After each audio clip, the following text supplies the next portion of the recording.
Wassalamualaikum warahmatullahi wabarakatuh. Shalom, salam sejahtera bagi kita semua. Om Swastiastu, Namo Buddhaya, salam kebajikan. Perkenalkan, nama saya Apoteker Depilia Nograriani, SPAM MSc, dosen tetap Prodi Farmasi Universitas Palangkaraya. Pada kesempatan ini, saya ingin menyampaikan terkait mata kuliah yang saya ampu yang sesuai dengan bidang keahlian saya, yaitu mata kuliah Psikologi Komunikasi Kesehatan, khususnya dalam pelayanan kesehatan kefarmasian. Mata kuliah ini merupakan mata kuliah wajib yang ditujukan untuk mahasiswa program studi farmasi semester 2 dengan kode mata kuliah 1 HEP 082020 berbobot 2 SKS yang diselenggarakan dengan 16 kali pertemuan tatap muka dengan rincian 14 kali pertemuan materi dan 2 kali untuk pertemuan masing-masing ujian tengah semester atau UTS dan ujian akhir semester atau UAS. Mata kuliah ini membahas mengenai tentang psikologi pada pelayanan kefarmasian terkait dengan komunikasi dalam pelayanan kefarmasian yang membahas mengenai pengertian, tujuan, dan manfaat komunikasi, bagaimana cara komunikasi efektif, etika komunikasi, konseling, dan sistem informasi obat, serta pelayanan informasi obat, dan rancangan program promosi kesehatan dalam pelayanan kesehatan kefarmasian. Pada akhir mata kuliah, mahasiswa juga akan dibekali bagaimana cara atau teknik melakukan komunikasi dalam pelayanan kefarmasian, dalam konseling farmasi, dan membuat role play konseling farmasi dengan kasus pengobatan pada pasien. Adapun capaian pembelajaran lulusan atau CPL pada prodi pada mata kuliah ini meliputi CPL yang dinilai dari aspek sikap, pengetahuan, keterampilan umum, dan keterampilan khusus yang telah tertuang dalam rencana pembelajaran semester atau RPS yang telah divalidasi oleh koordinator prodi dan wakil dekan bagian akademik UTAS. Capaian mata kuliah yang diharapkan dalam mata kuliah ini ada 3. Yang pertama adalah mampu menjelaskan konsep dasar psikologi komunikasi kesehatan, khususnya komunikasi kesehatan dalam pelayanan kefarmasian, kemudian konsep mengenai manusia terkait dengan perilaku, persepsi, emosi, dan stres. CPMK kedua adalah mampu memahami mengenai komunikasi dalam pelayanan kefarmasian, prevensi dan promosi kesehatan, dan juga pelayanan informasi obat. Kemudian CPMK yang ketiga adalah mampu merancang program promosi kesehatan, khususnya pelayanan kesehatan kefarmasian. 3 komponen utama dalam proses pembelajaran mata kuliah ini adalah delivery, interaction, and assessment. Materi yang saya sampaikan didukung oleh beberapa media pembelajaran yang didukung oleh video, kuis interaktif, atau quizzes, atau word wall, dan juga Canva sebagai media pendukung dalam perkuliahan ini. Interaction dalam mata kuliah ini melibatkan komunikasi dua arah antara dosen dan juga mahasiswa berupa diskusi, kemudian tanya jawab, kolaborasi, dan refleksi bersama. Untuk asesmen ataupun sistem penilaian yang saya lakukan dalam mata kuliah ini mencakup asesmen formatif untuk penilaian proses yang dilakukan melalui kuis atau tugas.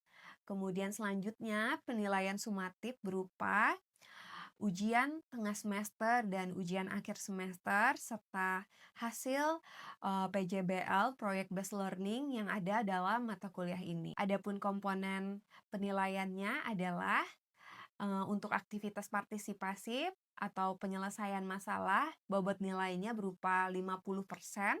Kemudian untuk kuis, penugasan mandiri, dan terstruktur, bobot nilainya adalah 20%. Kemudian untuk ujian tengah semester, bobot penilaiannya adalah 15%. Dan untuk ujian akhir semester, bobot penilaiannya adalah 15%. sehingga jumlah bobot penilaian dalam mata kuliah ini adalah 100%. Penilaian saya berikan transparan terhadap mahasiswa. Saya sampaikan di awal perkuliahan mengenai penilaian menggunakan RPS dan kontrak perkuliahan dan kesepakatan bersama, sehingga mahasiswa mengetahui bagaimana proses penilaian hasil belajar dan mengajar pada mata kuliah ini. Model pembelajaran dalam mata kuliah ini adalah project based learning dengan metode presentasi interaktif dan demonstrasi praktik, kolaborasi kelompok, dan respon kreatif. Referensi yang saya gunakan dalam mata kuliah ini beberapa di antaranya merupakan buku referensi terkait dengan komunikasi dalam pelayanan kefarmasian, didukung dengan beberapa publikasi karya ilmiah yang memiliki nilai kebaharuan agar mahasiswa mampu mengikuti perkembangan ilmu pengetahuan dan teknologi masa kini. Salah satunya adalah publikasi saya yang dapat menjadi acuan sebagai contoh melakukan komunikasi dalam lingkup pelayanan kefarmasian pada masyarakat. Baik, berikut adalah video proses pembelajaran pada mata kuliah Psikologi Komunikasi Kesehatan dengan materi pada pertemuan 4, yakni komunikasi dalam pelayanan kefarmasian. Mari kita simak. Selamat pagi semuanya. Pagi. Oke, apa kabarnya hari ini anak-anak? Baik. Baik ya. Semoga sehat selalu ya semuanya. Oke? Baik, sebelum memulai perkuliahan kita hari ini, kita berdoa agar perkuliahan kita hari ini berjalan dengan lancar dari awal pertengahan hingga berakhir. Berdoa sesuai dengan kepercayaan kita masing-masing. Berdoa dimulai. Berdoa selesai.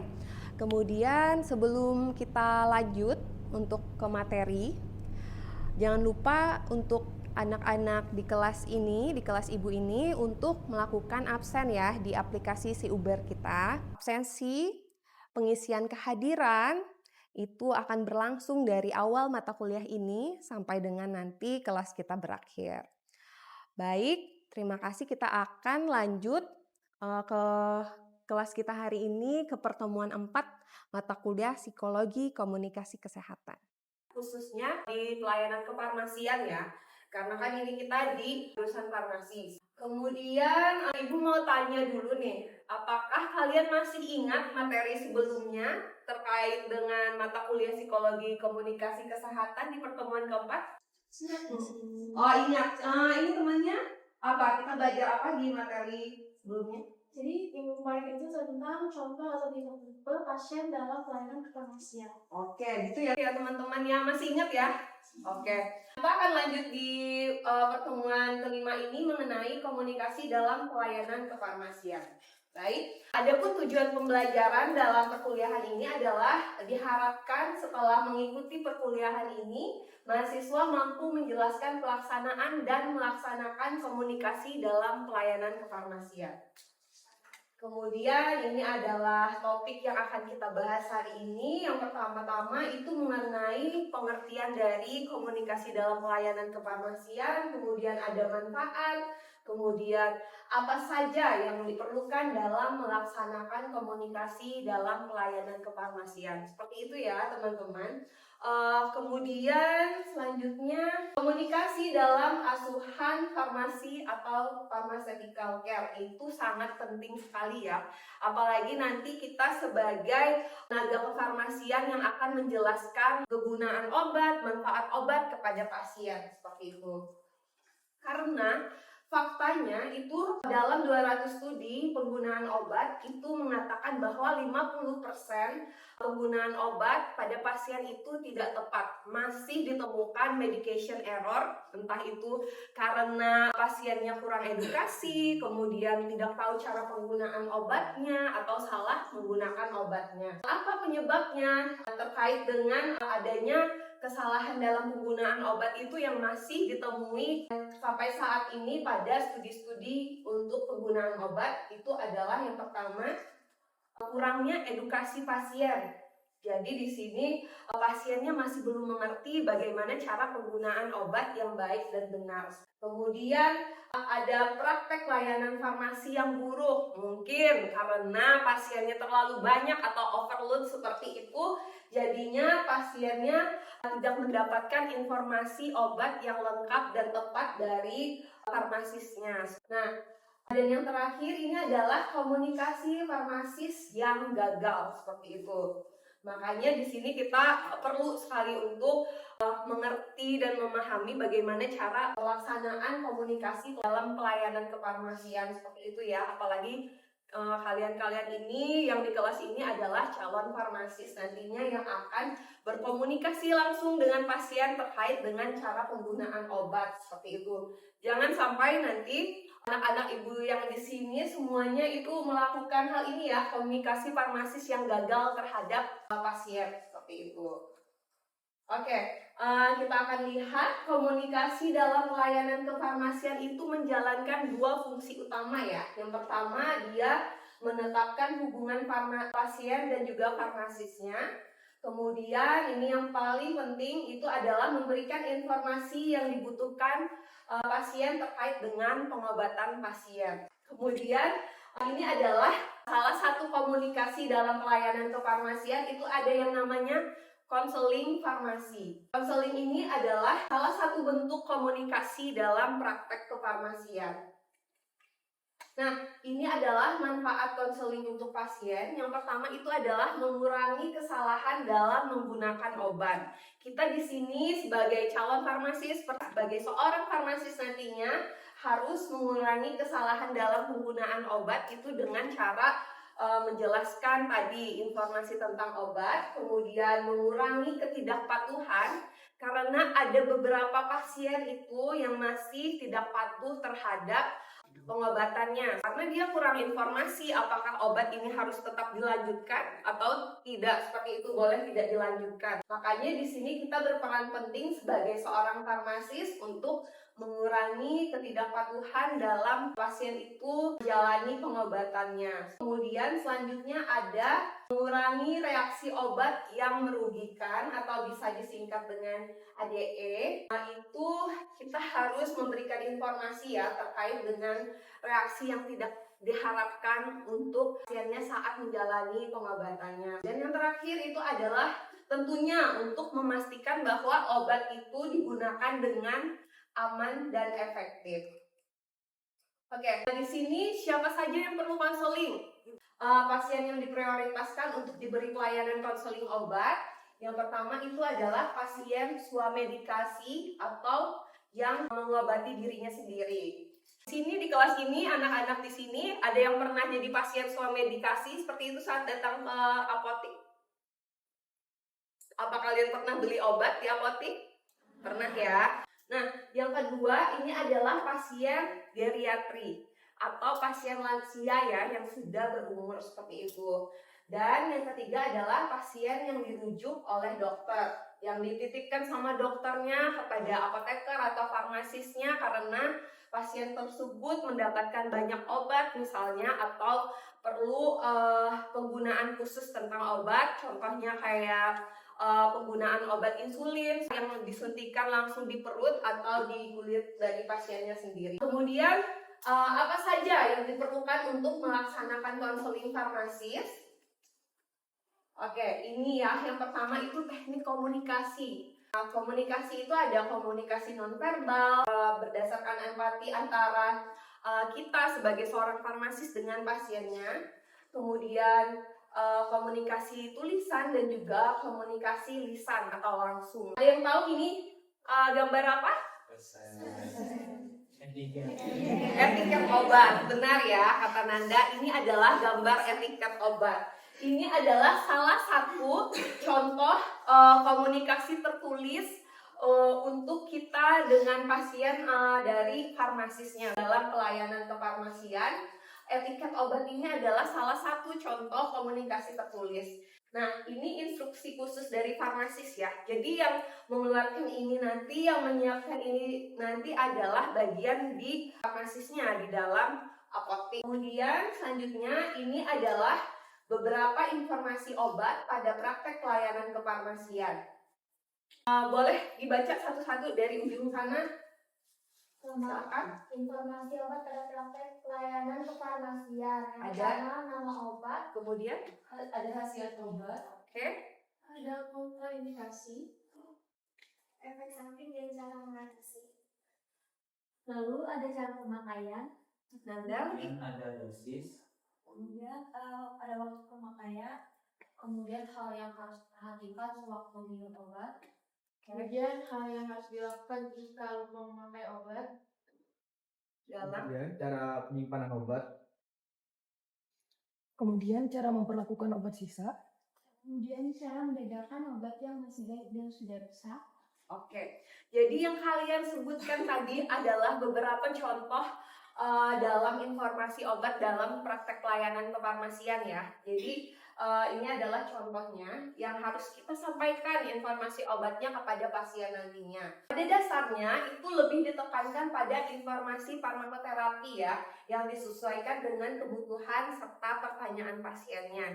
Oke, ini adalah tahapan konseling. Yang pertama itu adalah pengenalan, kemudian penilaian, kemudian pelaksanaan konseling, dan juga pengujian atau verifikasi, atau biasanya kita sering mengenalnya dengan istilah feedback. Nah, pengenalan ini tentunya adalah pengenalan dari kita sebagai seorang farmasis atau apoteker kepada pasiennya. Kemudian penilaiannya itu adalah kita melihat dari resepnya, resep pasien ini. Kemudian selanjutnya adalah setelah kita asesmen seperti itu, kita melaksanakan pelaksanaan konseling kepada pasiennya, memberikan informasi-informasi yang tadi kalian sebutkan tadi, contohnya terkait dengan aturan pemakaian obat, cara penyimpanan obat, dan juga langsung disampaikan secara tatap muka ke pasiennya. Dan juga yang terakhir, kita melakukan yang namanya feedback. Kita tanyakan kembali kepada pasiennya, apakah pasiennya sudah mengerti apa yang sudah kita sampaikan. Ini Ibu ada contoh video tutorial komunikasi dalam pelayanan kefarmasian.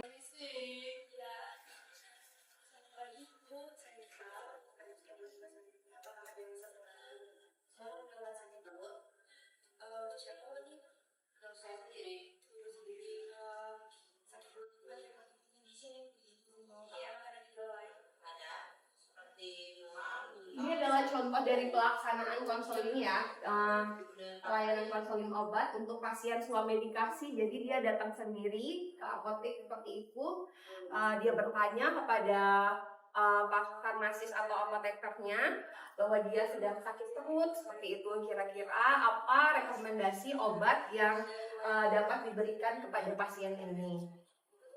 Dan tadi pertama-tama dia melakukan yang namanya pengenalan ya, pengenalan diri, saya apoteker seperti itu. Kemudian farmasisnya melakukan asesmen atau penilaian terkait dengan keluhan pasiennya ini tadi. Kemudian setelah itu melakukan tahap konselingnya. Dia memberikan saran pengobatan yang akan diberikan kepada pasien ini dengan keluhan yang sudah diceritakan oleh pasiennya ini tadi. Kemudian apabila pasiennya menyetujui pengobatannya, maka farmasisnya ini menceritakan atau menjelaskan kembali terkait dengan aturan pakai obat, cara penggunaannya dengan baik dan benar. Ini farmasisnya menjelaskan cara penggunaan obatnya apabila obatnya masih ada sisanya, sedangkan keluhan pasiennya sudah tidak muncul lagi. Ini pasiennya dia datang dengan keluhan sakit perut di sebelah kirinya, bisa kita sebut itu dengan mah ya. Nah, ini dia melakukan feedback. Jadi ditanyakan kepada pasiennya bagaimana cara penggunaan obatnya setelah farmasisnya sudah menjelaskan, agar dia mengetahui apakah pasiennya itu sudah mengerti atau tidak. Itu tadi penjelasan mengenai konseling dalam pelayanan kefarmasian. Jadi kesimpulan dari materi kita hari ini, komunikasi dalam pelayanan kefarmasian itu ada menjalankan dua fungsi ya. Yang pertama, dia menetapkan hubungan antara farmasis dan juga pasien. Dan juga yang kedua, dia memberikan informasi yang dibutuhkan pasien terkait dengan pengobatan pasien. Nah, adapun manfaat konseling itu adalah mengurangi kesalahan, kemudian mengurangi ketidakpatuhan, mengurangi reaksi obat yang tidak diinginkan, dan memastikan bahwa obat itu digunakan dengan aman dan efektif. Tadi ini ya, seperti yang dalam video tadi, tahapan konselingnya itu ada pengenalan, penilaian, pelaksanaan konseling, dan juga verifikasi atau feedback kepada pasiennya. Oke, ini adalah beberapa referensi yang Ibu pakai untuk materi hari ini. Kemudian dari kelas hari ini, Ibu akan menugaskan kalian untuk terlibat dalam tugas kelompok ya. Jadi ada 4 kelompok, nanti masing-masing dalam kelompoknya itu ada 5 mahasiswa.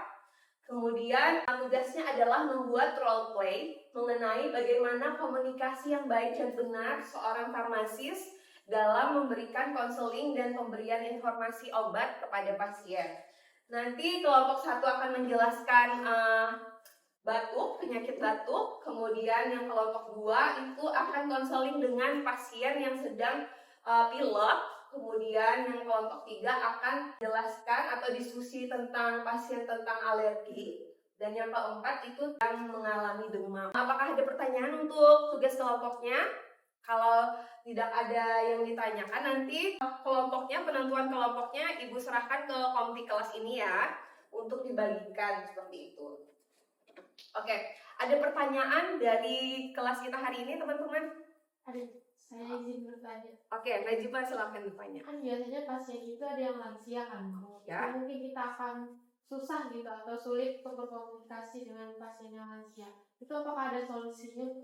Oke, pertanyaan yang bagus ya dari teman kalian Najibah, seperti itu. Jadi kalau misalkan tadi ada pasien geriatri atau pasien lansia yang membutuhkan informasi obat, kan kita mengetahui ya kalau pasien lansia itu mungkin dia dengarannya kurang atau dia susah untuk memahami apa yang kita sampaikan kalau misalkan kita langsung menjelaskan kepada pasien tersebut.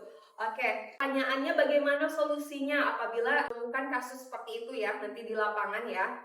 Jadi beberapa solusi yang bisa kita lakukan itu yang pertama adalah kita harus memastikan bahwa pasien lansia ini memiliki pendamping ya, misalnya anaknya atau cucunya yang lebih dapat memahami informasi obat untuk penggunaan obatnya. Jadi ada pendamping minum obat dari pasien lansia ini. Jadi kita menjelaskan langsung kepada pendampingnya ini agar nanti diingatkan pasien lansia ini untuk cara penggunaan obatnya seperti apa, aturan pakai obatnya seperti apa. Jadi jangan sampai salah. Nah, atau yang kedua, kalau misalkan tidak ada pendamping, kita bisa memakai note atau dia untuk memudahkan kita dalam menjelaskan kepada pasien lansianya agar dia bisa lebih mengerti. Seperti itu Najibah, apakah sudah jelas? Bisa. Oke, baik. Terima kasih untuk pertanyaannya ya. Selanjutnya,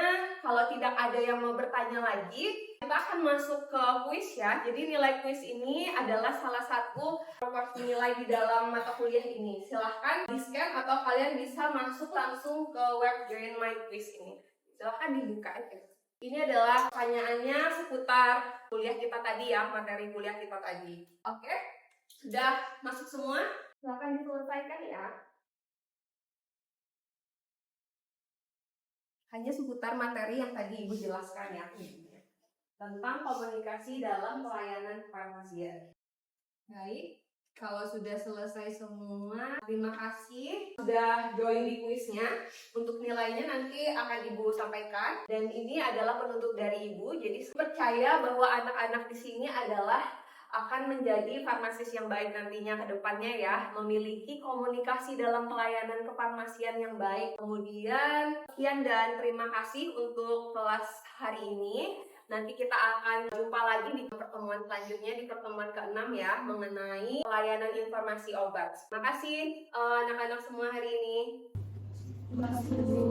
Sekian. Kemudian, video rekaman proses pembelajaran untuk kajian mata kuliah Psikologi Komunikasi Kesehatan, khususnya dalam pelayanan kefarmasian pada program studi farmasi Universitas Palangkaraya. Video ini digunakan sebagai salah satu syarat penyusunan dokumen pernyataan diri dosen dalam unjuk kerja Tridharma Perguruan Tinggi atau PDD UKT-PT Sertifikasi Dosen Gelombang 1 tahun 2025.